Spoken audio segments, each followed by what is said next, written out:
Guys welcome to back my channel.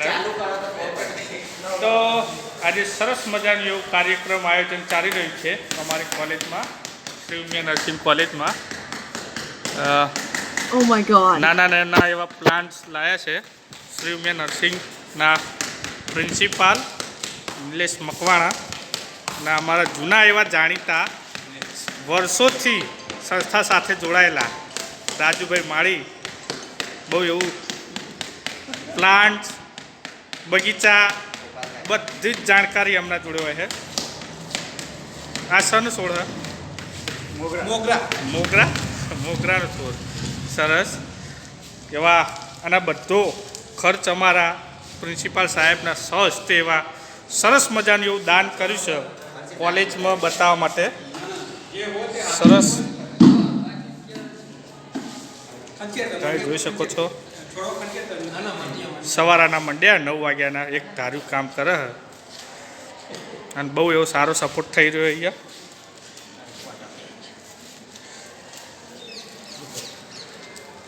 જે પ્લાસ્ટિકના કુંડા હતા એમાંથી માટીના કુંડામાં ટ્રાન્સફર કરવામાં આવ્યા છે।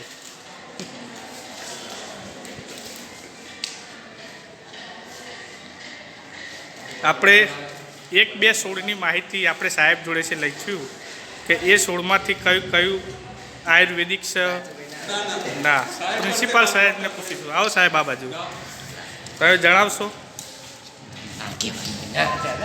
કહેવાય જ ને, ચમ ના કહેવાય છે પણ તમને આના વિશે કોઈ માહિતી ખબર હોય આના વિશે? ઓક્સિજન જે નાક પાણી છે એમાં ઓક્સિજનનું કન્ડિશન વધારે મળે। ઓક્સિજન છે ટેબલ પાન છે ગ્રીનરી આપણે આંખને ઠંડક આપે। ઓકે ભાઈ આરે છોડ શાનો હારે? એ પથ્થર તોડ કહેવાય। ઓકે પથ્થર તો શાના માટે ઉપયોગમાં આવે? પથરીની દવા આયુર્વેદિક છે। તુલસી છે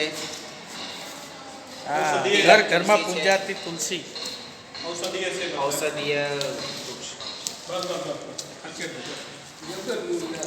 બધા મૂળ લે આપે આપણે પેલા બે મૂળ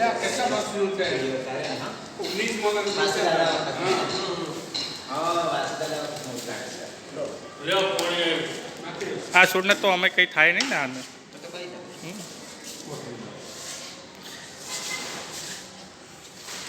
અને અહીંયા પૂજા વિધિસર અહીંયા વૃક્ષનું વાવેતર કરવામાં આવે છે અમારા પંડ્યાજી દિલીપભાઈ બામણ 2-3 શ્લોકો બોલજો તો છોડનો આમ વિકાસ ઝડપી થાય।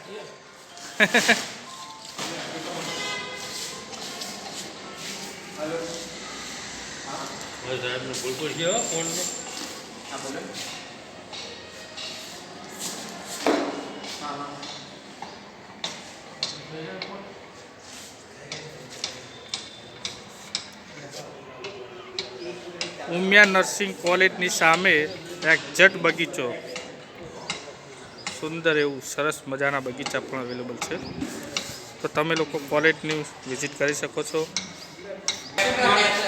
હાલો રવિ સર,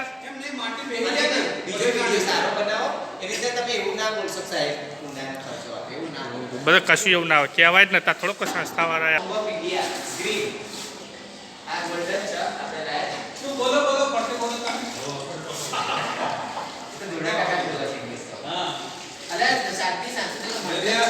વિદેશી પ્લાન્ટ